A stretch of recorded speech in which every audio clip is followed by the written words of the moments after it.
La Monsalve Las Prillas, soy estudiante de licenciatura en Educación Especial de la Universidad Iberoamericana. El día de hoy vamos a hablar de trastorno del espectro autista.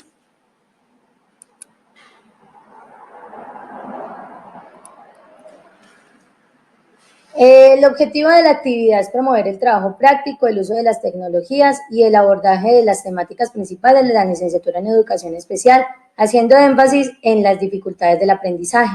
En este caso escogí el TEA porque es un tema que hace 15 años cambió muchísimo mi vida y ahorita más adelantico les voy a contar un poquito sobre esa experiencia. Dice, lo que vamos a trabajar y lo que vamos a hablar en esta corta exposición lo dividí en 4 punticos. Entonces está la definición y la tipología del TEA, las características de un niño con TEA, medidas de atención y estrategias de manejo dentro del aula. En esta medida de atención y estrategias de manejo dentro del aula lo voy a hacer con base a lo que yo como docente he trabajado y con base a mi experiencia. ¿Listo? Y la experiencia de vida que dice allí, pasión por el síndrome invisible, síndrome del amor, que también es más conocido, como el síndrome de Asperger. Como maestra siempre he tenido muy en cuenta, siempre he tenido muy presente y me he guiado por la pedagogía del amor. Para mí es muy importante trabajar bajo esta pedagogía y me da muchísimos resultados. Entonces allí dice, en una frasecita, dice, amor se escribe con A de ayuda, apoyo, ánimo, aliento, asombro, acompañamiento y amistad. Creo que esa frase lo dice todo, ¿verdad? El TEA, trastorno del espectro autista, se define como grupo de trastornos complejos heterogéneos que forman parte de los llamados trastornos del neurodesarrollo o desarrollo del cerebro, ¿sí? Allí dice, tipos de autismo, autismo infantil, afecta la interacción social, lenguaje verbal y corporal con acciones muy repetitivas. Síndrome de Asperger. Los pacientes no son capaces de interpretar los estados emocionales ajenos. Síndrome de Red. Graves retrasos en el proceso de adquisición del lenguaje y de la coordinación motriz. Trastorno de desintegración infantil. Aparece en un proceso súbito y crónico de regresión profunda y desintegración conductual. Trastorno generalizado del desarrollo no especificado. Dificultades de comunicación, socialización y comportamiento. En esa parte tiene un poquito, la persona diagnosticada con trastorno generalizado en el desarrollo no especificado tiene un poquito de cada uno, tiene características pero no son completas y no se puede definir como un síndrome como tal o como o sea, no podemos decir es Asperger porque le faltan cientos percentiles para alcanzarlo. Lo mismo ocurre cuando si es en el síndrome de Red, entonces al no cumplir con todo lo que exige según el DSM-5, el trastorno generalizado en el desarrollo es como se diagnostica, ¿listo? Por eso se dice no especificado. Características de un niño con TEA. Por acá yo me voy a hacer un poquito más pequeña. Aquí estoy. Y vamos a observar la imagen. Dice, dentro de las características de un niño con TEA, allí hay una imagencita donde el niño se está cubriendo los oídos. Resulta que es una característica muy habitual en ellos, puesto que les dificulta enormemente adaptarse a los ruidos y tolerarlos, los frustra y los estresa los ruidos fuertes, la explosión de un globo, la bocina de un carro, el llanto de un bebé, cuando ladra un perro, ¿sí? Hay ruidos que ellos no toleran y no alcanzan a tolerar en su proceso madurativo.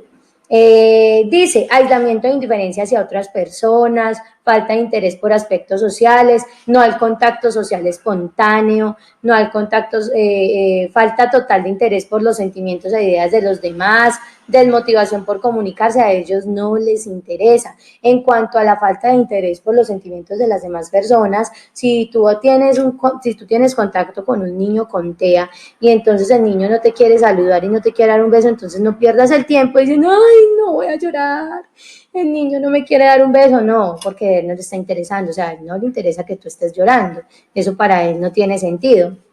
Dice, Expresión solo de deseos, expresión de comentarios sobre hechos sin intercambio social, presencia de temas repetitivos, largos monólogos sin tener en cuenta al interlocutor. Cuando ellos empiezan a hablar sobre un tema en específico que les interesa muchísimo, tienen monólogos muy extensos y si no da la posibilidad, ellos no brindan la posibilidad de que el interlocutor intervenga a la conversación. No, ellos tienen que terminar su monólogo y para terminar su idea. Listo. Dice, conductas motoras estereotipadas, movimientos repetitivos complejos de carácter ritual. En esta parte, por ejemplo, los niños, y en la siguiente diapositiva vamos a observar una imagen donde un niño ubica unos paticos de mayor a menor. Eso es un ejemplo para los movimientos repetitivos. Otro podría ser la música, si tienen una canción favorita y entonces la repite, la repite, la repite. Lo mismo ocurre cuando hay un video o una película y una escena en específico de esa película. Ellos tienen sus películas favoritas, pero hay una escena en donde ellos repiten esa escena, repiten esa escena, repiten esa escena. Entonces son ciertas características que uno puede ir como detectando en ellos. En esa parte de movimientos repetitivos, por ejemplo, más adelante, cuando les cuente un poquito de mi experiencia, van a ir notando todas esas características y las van a ir asociando, ¿verdad? Dice, preocupación y obsesión por algún tema intelectual, por temas intelectuales.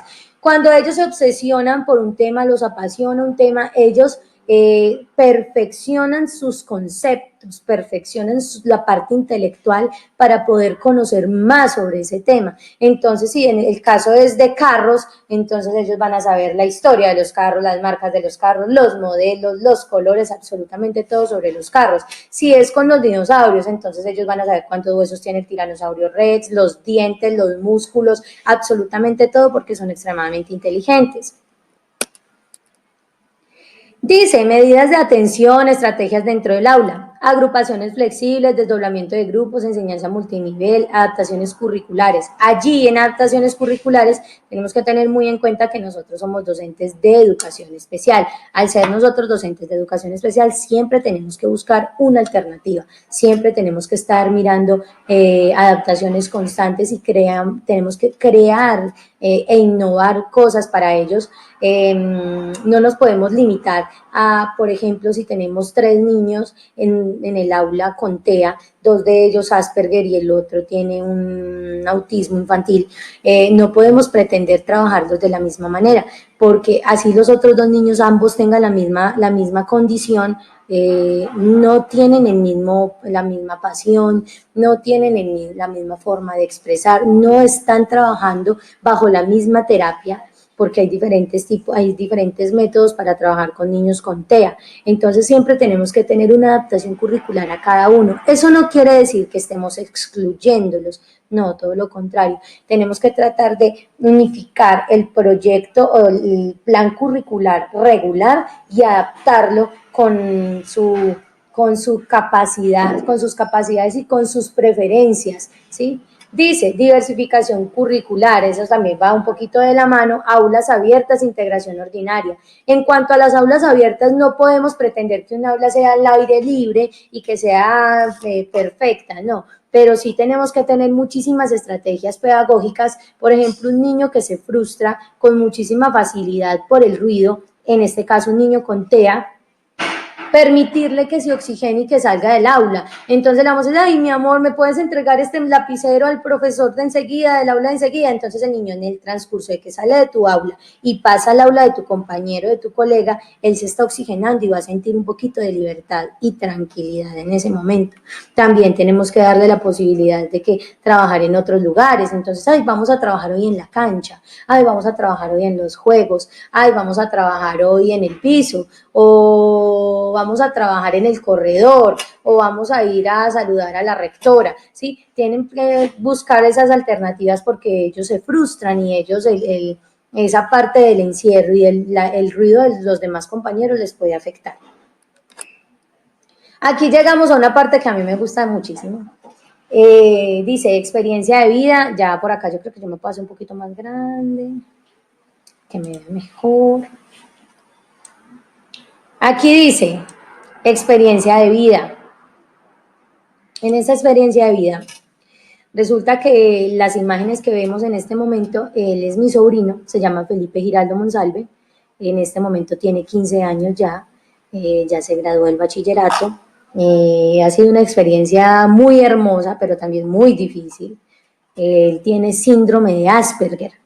El síndrome de Asperger es todo esto que estamos hablando, todo lo que tiene que ver con el autismo, es como un primito del autismo, así lo decimos nosotros como para que lo entiendan, no es una enfermedad contagiosa, no es de igual forma él ahorita, yo les preparé un videito y lo va a expresar, incluso si no podemos observarlo y escucharlo, tengo el link para que lo puedan ver y lo voy a anexar también en la descripción de YouTube.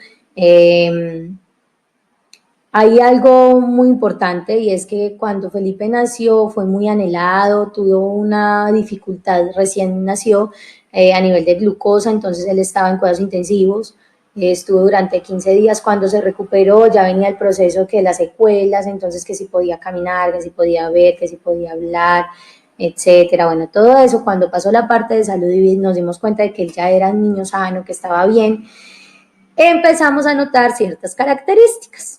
Entonces, esas características era que era extremadamente inteligente, se metía en el computador, eso hacía y deshacía, hablaba muy bien, utilizaba palabras, por ejemplo, un día fuimos a un restaurante y entonces el camarera, ¿me puedes? Y tienen una entonación, camarera, ¿me puedes hacer el favor de pasarme la pajilla? Entonces ella nos miró y yo, ay, el pitillo, porque pues nosotros estamos aquí, entonces él, ay, él no es de acá. Tienden a tener esas reacciones, como, ay, es un niño extranjero, ay, es un niño que no es de Colombia, ay, pero en realidad sí, sino que por su entonación él parecía siempre que estuviera hablando como un muñequito. Entonces era muy particular el habladito, era muy particular sus palabras. Fue un proceso bastante difícil porque cuando él empezó a hablar, mi hermana es psicóloga y es neuro, y mi hermana le decía Erika, Erika, Erika, Erika, cuando aprendió a hablar. Entonces ya llegó un punto en que mi hermana le dijo, mi amor, yo me llamo Erika, pero yo soy tu mamá. Tú me puedes decir mamá, mami. Y entonces él ya empezó y comprendió que era la mamá. O sea, todo es un proceso. Él no toleraba los abrazos, él no toleraba un beso, él lloraba cuando sentía mucho ruido y muchas personas, y empezamos a notar todo esto a partir de los 2 años y medio, 3. Cuando cumplió los 2 añitos, nosotros no podíamos aplaudir, no podíamos decir eso, bravo, porque él se frustraba, se cubría, hacía esto, se cubría los oídos y entonces él se la pasaba así. Cuando iba a una reunión familiar, él hacía esto todo el tiempo y caminaba y con el tetero y estaba muy pequeñito, pero siempre era en esta posición para que no le molestara el ruido. Lo mismo ocurrió cuando entró al jardín infantil y allí fue donde empezamos a notar más características.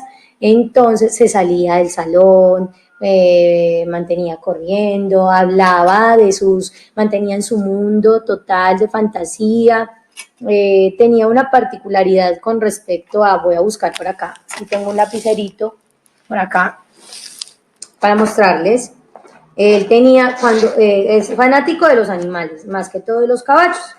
Entonces resulta que él tenía sus caballos y nosotros siempre le hemos contemplado esa parte porque él ama a sus animales y tiene todos los animales, son en posiciones diferentes, con gestos diferentes y para él eso es fantástico.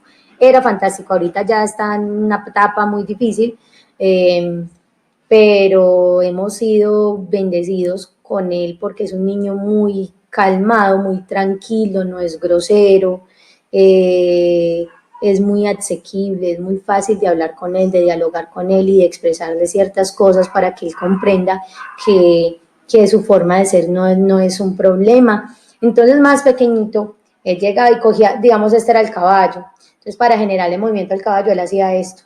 Y él todo el tiempo andaba, se iba para el colegio cuando entró al colegio y cuando estaba en el colorín, en el jardín, él empezaba a correr, a correr y andaba con él y este era el movimiento que él permanecía. Esto es un movimiento repetitivo. Este movimiento lo generaba él en lugar del meseo. Recuerden que estos niños también se mesean. Y él, el meseo no lo hacía, pero hacía este movimiento. Entonces, son ciertas características.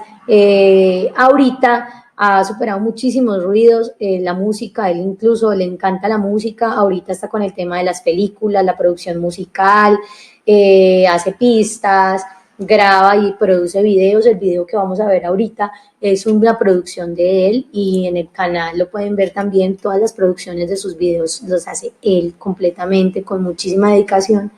Son muchísimas características que uno empieza a notar y lo más importante creo yo que es la aceptación. Cuando nosotros aceptamos a nuestros niños, ellos son felices. Con este tema yo les comentaba que había muchos métodos, dos de ellos, por ejemplo, los más utilizados son el método Sunrise y el método ABA.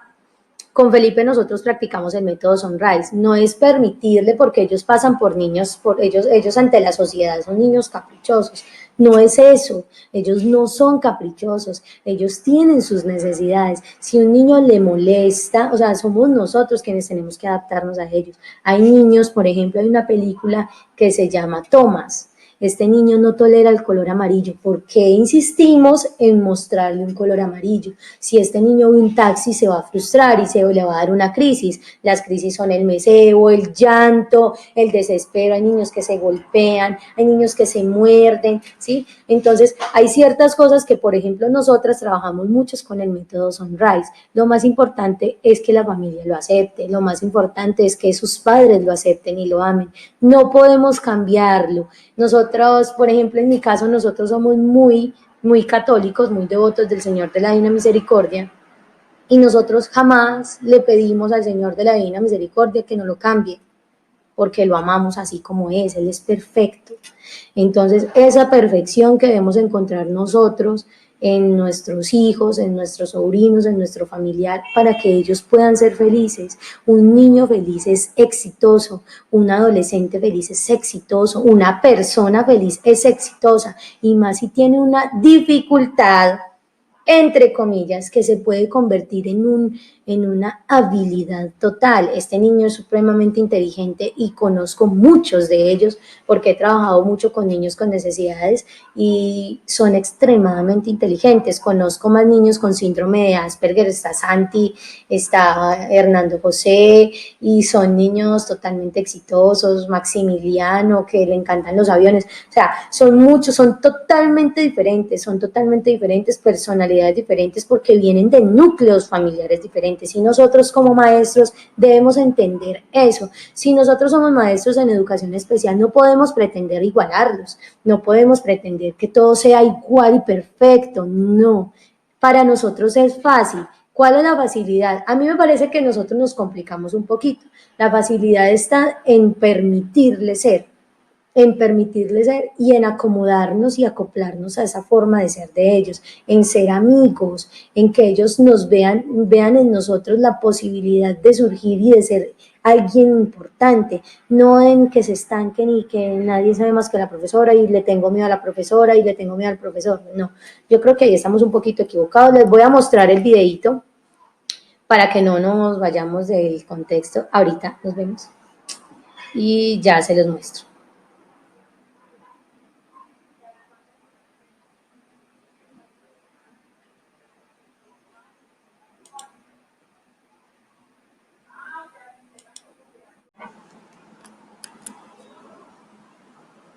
Salve, yo tengo 13 años y bueno, yo soy un Asperger. Antes de que tú entres en pánico diciendo, ¡Oh my God! Te voy a decir que el Asperger es una condición, es un tanto una forma de ser diferente a la de las demás personas. Yo soy muy literal, no comprendo las bromas y a veces me desvío un poco. El Asperger es una especie de autismo, pero no es una enfermedad y no me voy a morir por tener Asperger. Algunas personas pueden ser Asperger, algunas personas quieren compartirlo, aunque no se ve, y claro, es mi forma de ser. A veces yo me acostumbro a decir, te quiero mami, te quiero papi y todo lo demás. Y bueno, lo que quiero decir es que cuando yo era pequeño no toleraba el ruido. Me molestaba el ruido que hacían algunos bebés. Actualmente sigo sin tolerarlo. Es el único ruido que no tolero. Los únicos ruidos que sí tolero es el de la ciudad y del computador, cuando pongo la música a todo volumen. Lo que pasa es que yo tengo una familia muy enorme. Lo único que quiero decir es que yo no voy a decir el nombre de mi familia para protegerlo. Yo tengo un léxico diferente al de las demás personas. Y por lo tanto, a los 3 años, mi familia descubrió el Asperger dentro de mí. Lo más obvio del mundo es que empezaron a notar un comportamiento diferente. A los 4 años me diagnosticaron con Asperger. Asperger o como ustedes lo pronuncien. Cada quien tiene su forma de pronunciar las cosas. Es el famoso dicho. Soy el Asperger más afortunado de tener una familia que me comprende y que sigue todas mis manías, mis locuras y todas esas cosas. Algo que, claro, no sucede con los demás Asperger. Hay algunos que no los comprenden y que los maltratan. Es súper triste. Un Asperger no es una persona loca, es una persona que dice las cosas en realidad. No miente ni dice mentiras, nunca. Claro, obviamente no son como Pinocho, pero el caso es que no todas las personas son Asperger. Hay algunas que no me comprenden. Por ejemplo, yo...